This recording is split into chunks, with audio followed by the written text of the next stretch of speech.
I was going to say, do you know how to turn that off? It must be draining, right? Oop. I mean, that tip is over. It's really loud.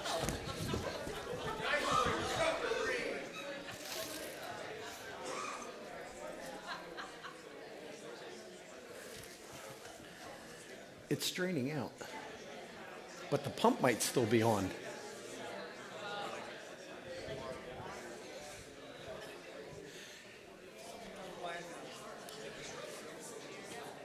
All right, you ready? I'm glad that water sound is not going to run through the whole thing.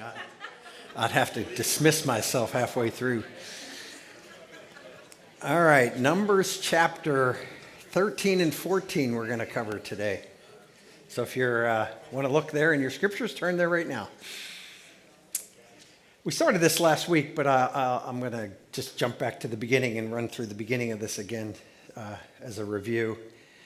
The beginning of Numbers chapter 12, in the 11 and 12, there were several grumblings that took place. That was kind of our theme last week. And then we get to Numbers 13, and it starts with this. The Lord spoke to Moses, saying, "Send men to spy out the land of Canaan, which I am giving to the people of Israel. From each tribe of their fathers you shall send a man, every one a chief among them."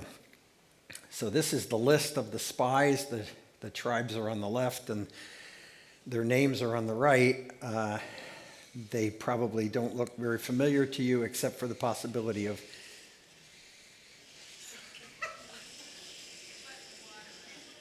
Caleb, third one down from the tribe of Judah. And then I also mentioned you probably know another one, whether you recognize the name or not. Hosea from the tribe of Ephraim is his nickname that Moses gave him was Joshua. So that's how we would know him.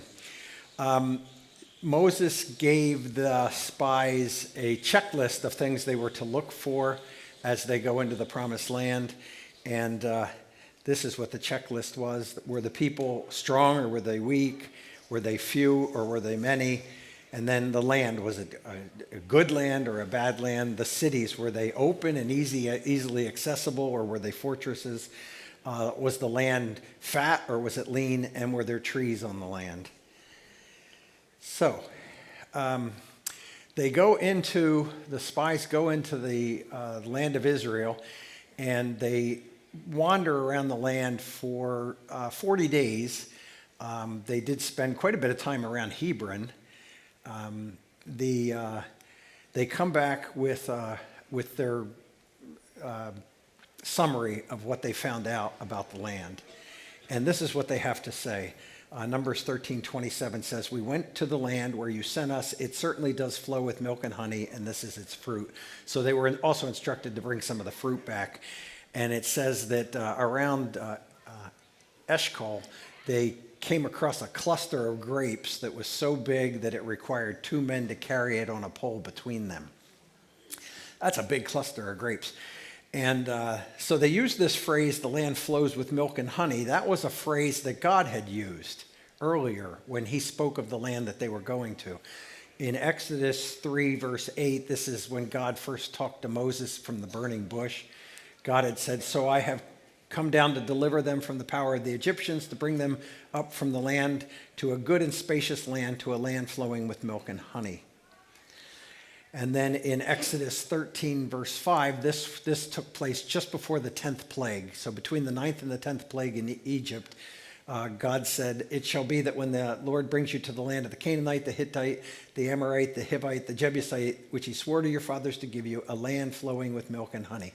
So that phrase, the land flowing with milk and honey, it's just a phrase that indicates that it was a land that was a bountiful land. It was a beautiful land. It was a land that would be very desirable to live in.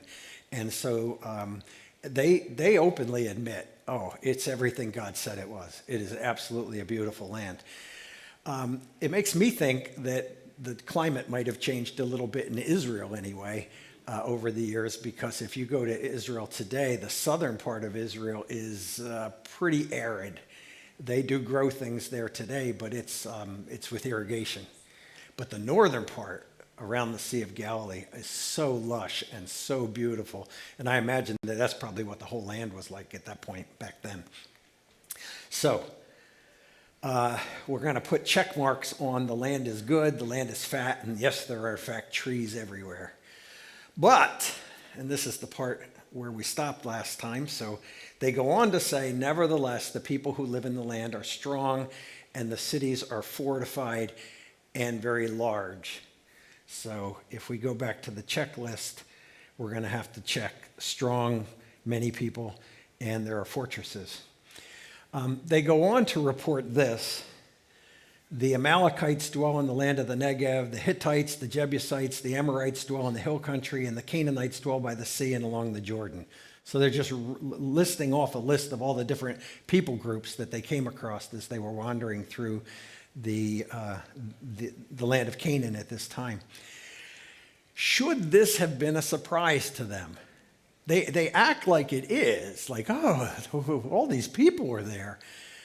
But in fact, they had been informed of this at every turn along the way. If you go back to the two passages I just read, the one where God was talking to Moses at the burning bush, he says at the end here, they're going to a land flowing with milk and honey, to the place of the Canaanite, the Hittite, the Amorite, the Perizzite, the Hivite, and the Jebusites.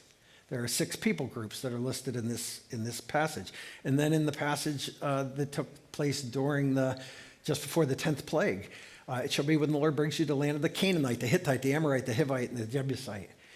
5 different people groups that are listed. And these are the same people groups that the spies come back and say, yeah, we saw these people in the land. So they're acting like it's some kind of a surprise, but in fact, it shouldn't have been a surprise to them at all. God had been telling them the whole story the whole time. They just hadn't been maybe they hadn't been paying attention, but God had been informing them of what was to come. But then they said this is the spies reporting this. And besides, we saw the descendants of Anak there. All right, so who are the descendants of Anak?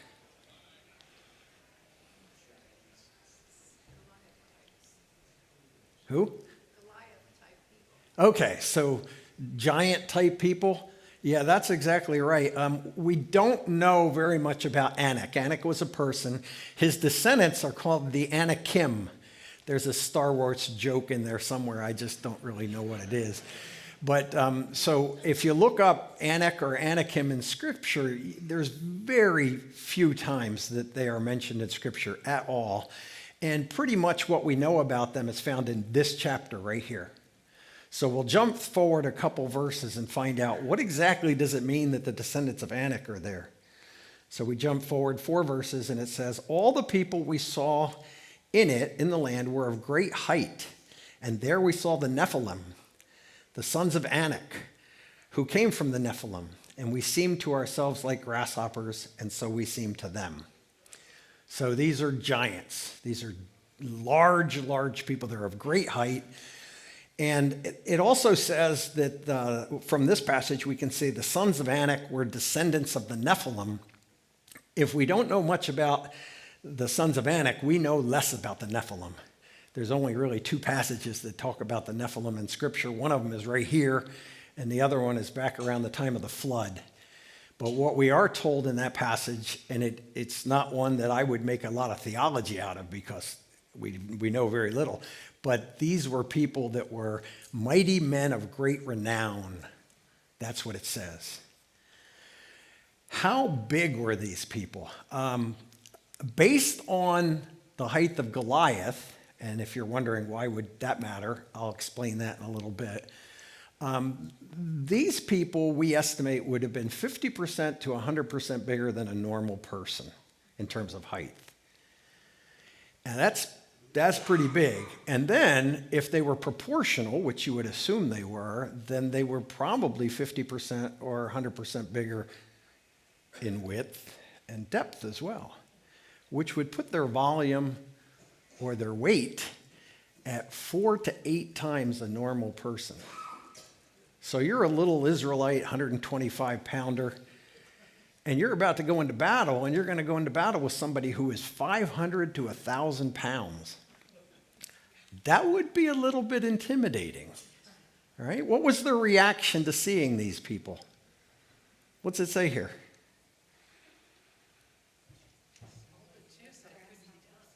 yeah, we thought of ourselves as grasshoppers. So that's what the problem, who were they looking at? Themselves and the giants, right? Or the people of the land. Who were they not looking at? There's no mention of the Lord here anywhere.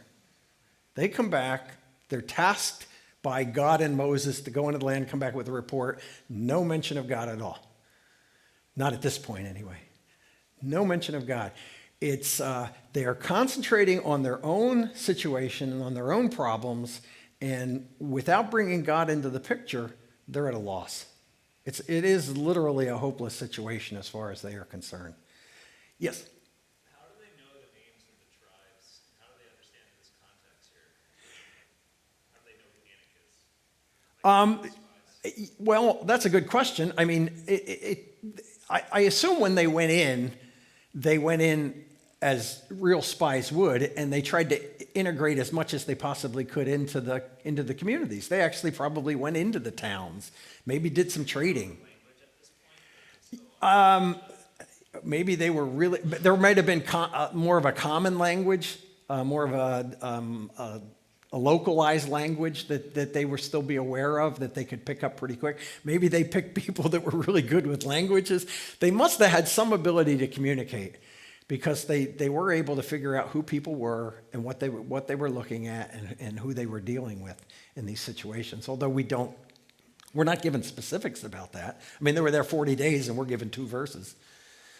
So they're not really concentrating on the Lord's perspective. They're concentrating on their own perspective. It reminds me a little bit of a passage from the New Testament where you remember Peter's in a boat with the other disciples and there's a big storm and Jesus is not with them. This is not one of the times Jesus is asleep. This is when Jesus isn't with them. And then Jesus just kind of strolls by the boat in the storm.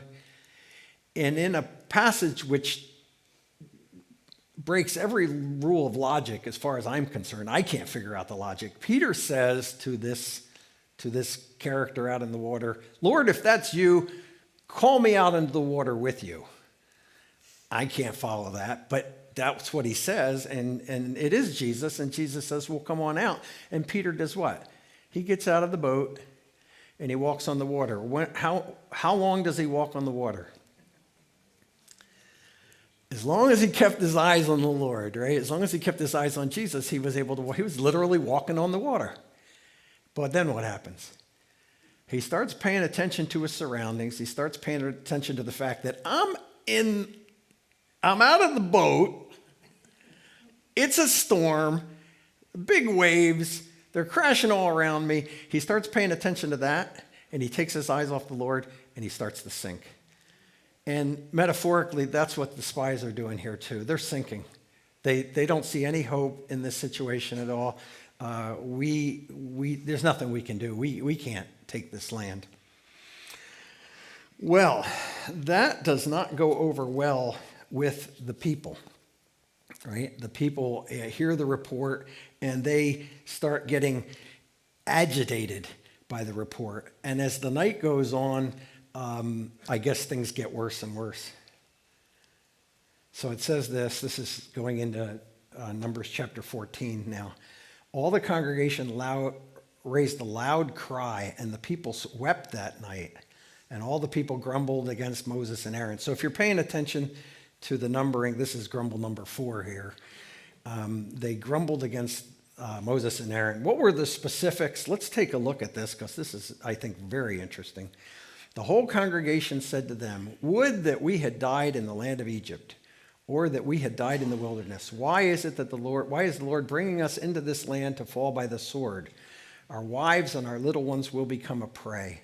Would it not be better for us to go back to Egypt?" And they said to one another, "Let us choose a leader and go back to Egypt."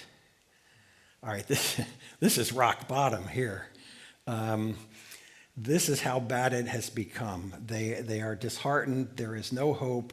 Our children are going to be a prey. We're going to get killed. Our children will be taken. They will become slaves to whatever group of people that take them. And the best thing we can do at this point is to just elect a new leader, and go back to Egypt. That's insanity. All right, think just for a second. What would have happened if they had literally followed through with this? What would have happened if they had gone back to Egypt? Oh, they'd have been welcomed with open arms, right? They were just responsible for plagues that decimated the country of Egypt.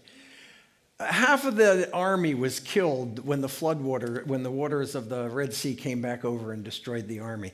They would have been welcomed with open arms. They'd have been slaughtered. If this is just insanity that they're thinking these kinds of things, but they are in fact thinking these things. Be careful what you fantasize about. Right? 3 chapters ago, they were fantasizing about how life had been so good in Egypt. We remember the leeks and the cucumbers and the free fish. Did we mention we had free fish? And all these good things that were happening. And so, in your thought life, they began to fantasize about this and fantasize about this. And sometimes if you fantasize, especially with sinful things, you start fantasizing about sinful things, you know what eventually happens? It starts coming through into your actions. And they are literally at the point where they are going to make the dumbest move of their lives at this point and elect a new leader and go back to Egypt. I wonder sometimes when I read in the paper about somebody who's done something truly awful, and I think, how do you get to the point where you do something like that? Most of the time, people don't start there, whatever that horrible thing is. They start by thinking about it. Oh, I'm just thinking about it. It's just something I just enjoy mulling things over in my mind, my fantasy life. It's just my own fantasy life. It doesn't bother you. Well, you know what? Those things eventually, you think about sinful things long enough, they're going to come out in your actions. And that's what we see here. So they have pretty much decided that this is what they're going to do. Moses and Aaron's reaction is interesting. It says they fell on their faces. That's all it says. It doesn't say why they fell on their faces. Now, I imagine that they're praying, and they are, in fact, praying a couple verses later. But it doesn't say at this point that they're praying. And they don't start arguing with the people. They leave that for 2 other people. It turns out that all the spies there was not a consensus among all the spies of that report that I gave you just a little bit ago. There were 2 spies that felt differently. They were Caleb and Joshua. And Joshua speaks up at this point, and this is what Joshua says. If the Lord is pleased with us, then he will bring us into this land and give it to us. Only do not rebel against the Lord, and do not fear the people of the land, for they will be our prey. Their protection has been removed for them, and the Lord is with us. Do not fear them. So, where is Joshua's emphasis? It's on the Lord. Yeah, I mean, he mentions the people, but when he mentions them, he just says, well, they're just going to be prey. Interesting that he used that word. I think he did it on purpose, because just a couple verses earlier, what was the lament among the Israelites? Our children will become a prey. And Joshua's like, no. It's them who's going to be the prey. Some of your translations might say, instead of prey here, it says bread. Isn't that interesting? They will be our bread. We will eat them up. So Joshua's... What's that? Yes, so he brings up the food again. So this is Joshua, and Caleb's all in with Joshua as well. Caleb has a little something he says in the last chapter, but he's clearly in line with Joshua on this. And so why do they have a different view? Because what they're looking at is different. They're looking at the Lord. The other ones were looking at their circumstances. They're thinking, there's no way out of this. This is a hopeless situation. And Joshua and Caleb are going, I'm just curious of how the Lord's going to take care of this. That's kind of their response to the whole thing. Well, the people at this point, it says, decide to stone them. Now, there's no antecedent to the pronoun. Who's the them? It's not clear. Are they going to stone Aaron? Are they going to stone Moses? Are they going to stone Joshua? Are they going to stone Caleb? Is it the whole group of them? We don't know for sure, probably the whole group of them, but that's how bad they've gotten. Before we elect the new leadership, let's get rid of the old leadership. So we're going to stone them. And they probably would have done it. Except the Lord intervenes at this point, and the glory of the Lord descends down upon the tent of meeting. And that kind of puts a stop to all the grumbling and complaining where they're like, ooh, okay, what's going to happen at this point? God threatens, and who can hear this threat is not clear, but Moses certainly hears it. God threatens to destroy all the Israelites and says to Moses, look, I'll start again with you. You and your descendants, I'll build a people up from you.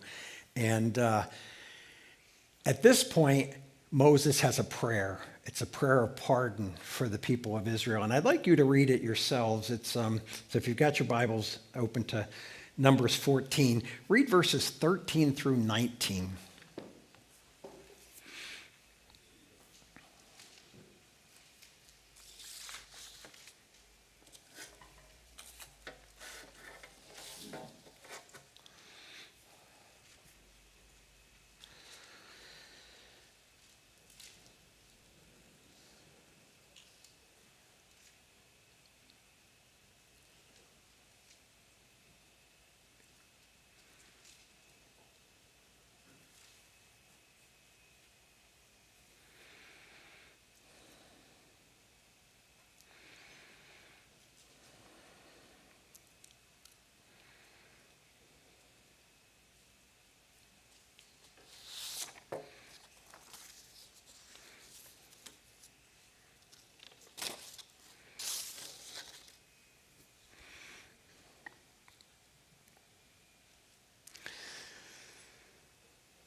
It's a great prayer. I want to go ahead and read it. But Moses said to the Lord, then the Egyptians will hear of it, for you brought up this people in your might from among them, and they will tell the inhabitants of the land. They have heard that you, O Lord, are in the midst of this people. For you, O Lord, are seen face to face, and your cloud stands over them, and you go before them in a pillar of cloud by day and in a pillar of fire by night. Now, if you kill this people as one man, then the nations who have heard your fame will say, it is because the Lord was not able to bring this people into the land that he swore to give them, that he has killed them with them in the wilderness. And now please let the power of the Lord be great as you have promised, saying, the Lord is slow to anger and abounding in steadfast love, forgiving iniquity and transgression, but he will by no means clear the guilty, visiting the iniquity of the fathers on the children to the third and fourth generation. Please pardon the iniquity of this people according to the greatness of your steadfast love, just as you have forgiven this people from Egypt until now. All right. What arguments does Moses use with the Lord that the Lord should pardon the people? What's that? It'll make him look bad. Okay, so your reputation's at stake here, God. You know, the people of the land and the Egyptians, they're going to hear what happened, and they're going to think, well, God was powerful enough to lead them out of Egypt, but he just wasn't powerful enough to bring them into Canaan. He couldn't finish the job, so he had to wipe them out. So, you know, for your reputation, what else? Yeah. He's asking the Lord to demonstrate his declarations of being slow to anger and abounding in love. Yeah. I think he's also reminding the Lord that he's listening, he's paying attention to the Lord and what he's saying. Yeah. So verse, I think 18 is, so the first part is talking about God's reputation, and the second part begins with, the Lord is slow to anger and abounding in steadfast love, forgiving iniquity and transgression, but he will by no means clear the iniquity. So he's talking about the nature of God. He's talking about the attributes of God. He said, God, you have to do this. You need to do this because of who you are. It's really important to realize he never says to God, you need to do this because of who they are, because they have some merit that makes them worthwhile for them to get a pardon. He never says that because it just wouldn't be true. He says, it's your nature and your attributes that I'm appealing to here. And so God does listen. And God says, okay, I'm going to pardon. But he does it with a caveat. Okay, you know what that is? It's like conditions. And so he starts it, he says, I am going to pardon, but then he says this is how he starts. As I live, all the earth will be filled with the glory of the Lord. The glory of the Lord is a big deal to God. And he says that's going to be maintained. My glory will be maintained. And then if you jump to the end, he ends with, I, the Lord, have spoken, surely I will do this. So you put these two pieces together, the beginning and the end here. This is the quality of an oath. When God takes an oath, what's going to happen? Well, exactly what he said is what's going to happen, right? So what is it in between that God says? He says, okay, here's the deal. He said, if my reputation has been besmirched, it's not been by these nations, it's by the people of Israel themselves. They're the ones that have caused my reputation to be talked poorly about. And therefore, for my glory and to maintain my glory, there will be some consequences, even though I am going to pardon them. So what are the consequences going to be? Here's what they are. All the Israelites, 20 years old and older, who saw the Lord's glorious deeds and still spurn the Lord, they will not be allowed to enter the promised land. Up to this point, they thought within just a few short weeks, we're going to be going into the promised land. They did not know there was going to be a period of time when they were just going to wander aimlessly in the wilderness. We knew that, right? Because we've read the whole story. They didn't know that. So now they're getting told, oh, by the way, the spies were in the land, spying out the land for 40 days. You're going to wander in the wilderness 1 year for every day that they spent wandering through the land of Canaan and spying out the land. So you're going to spend 40 years until everybody 20 years and older dies. And then, interesting, those little children that you said you were worried that they were going to become prey to the surrounding nations, they're the ones that are going to go in and enter the land and take over the land. But you're not going to get to do it. That's what the consequences are going to be. And again, because of the way God has parenthesized this whole thing by this starting and this ending, it's very clear that God is not going to change his mind here. This is fixed. This is the way it's going to be. All right. Now, how do the people react to that? Well, they're upset, but they go back to their tents, and in the morning they wake up, and it's a bright new morning. And so here's what they say the next morning. Here we are, we have indeed sinned, but we will go up to the place which the Lord has promised. Okay, we're ready to go. We're with you. And Moses said, oh, don't go there. Really, don't do this. God has said what he's going to do, and he's going to do it. And you are now you are once again challenging the Lord. You're making it look like you're being very agreeable, but you're once again challenging the Lord because you're challenging what he just said he was going to do. And they ignore Moses, and they go out to fight some of the local people groups. And Moses stays in the tent, and probably more importantly, the Ark of the Covenant stays in the tent, stays in the camp. So the people that go out, they fight, and they are whooped. They suffer a terrible defeat in battle. And the reason they suffer a terrible defeat in battle is not just that God didn't go with them. It's that God was against them. They have literally turned God against them. And so they got I guess what they deserved. It's a good thing that we don't all get what we deserve all the time. It says this, then the Amalekites and the Canaanites who lived in the hill country came down and struck them and beat them down as far as Hormah. And the next thing Moses is instructed to do is, okay, turn the people around, head back into the wilderness. You're going to start your wanderings. Here's the list of the 12 spies. Of course, the two that were the good spies are the two we know the names of, Caleb and Joshua. We have Caleb's and Joshua's running around the church. I have a son named Joshua. I'm kind of glad that the good spies were not Igel and Nobby. We'd probably have little Igels and Nobbies running around the church. That'd be a little weird. But actually, would it be?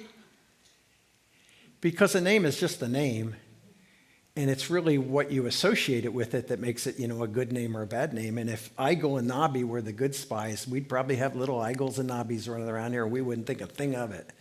And we'd think the name Caleb was a very weird name. But these are the two who were the good spies. And God does say that they will get to enter the land.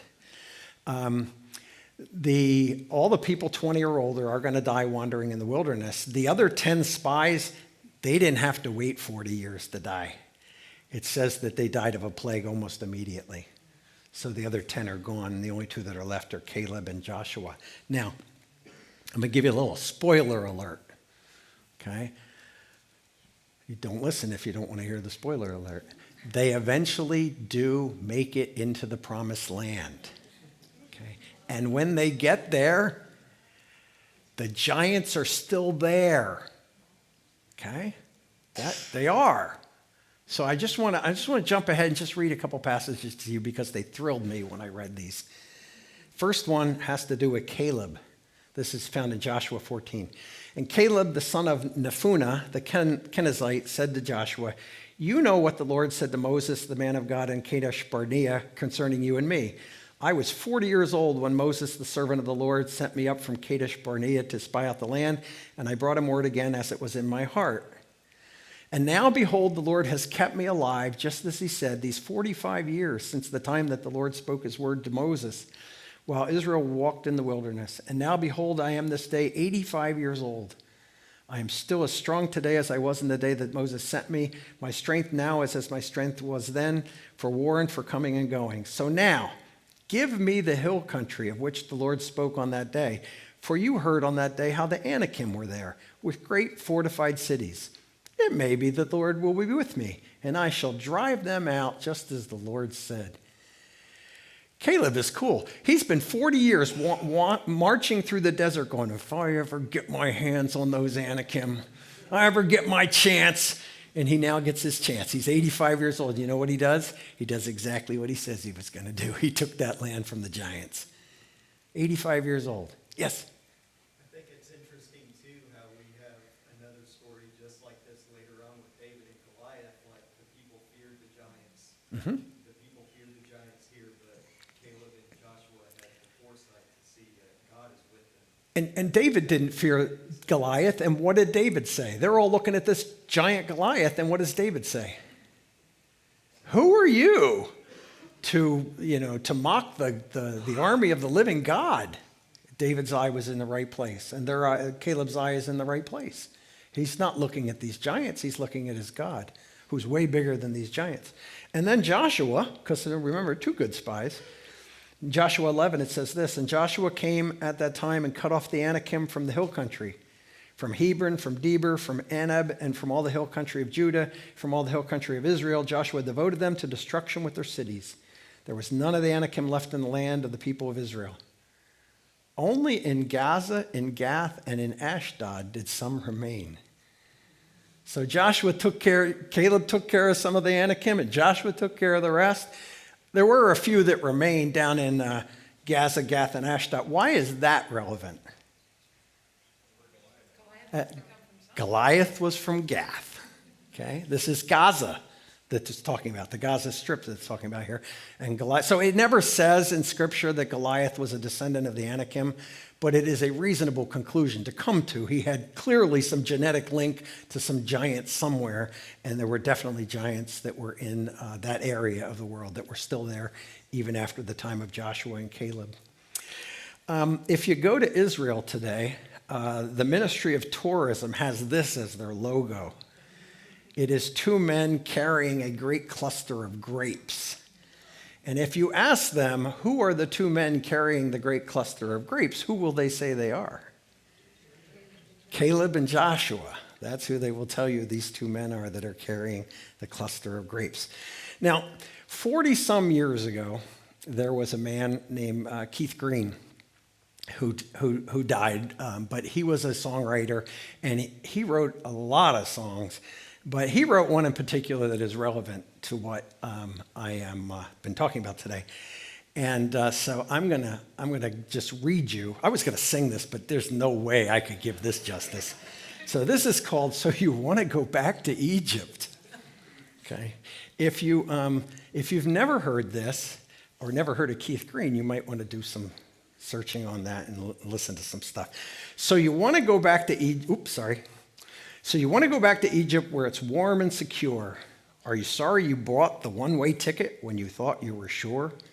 You wanted to live in the land of promise, but now it's getting so hot. Are you sorry you're out here in the desert instead of your own backyard? Eating leeks and onions by the Nile. Oh, what breath, but dining out in style. Ooh, my life's on the skids. Give me the pyramids.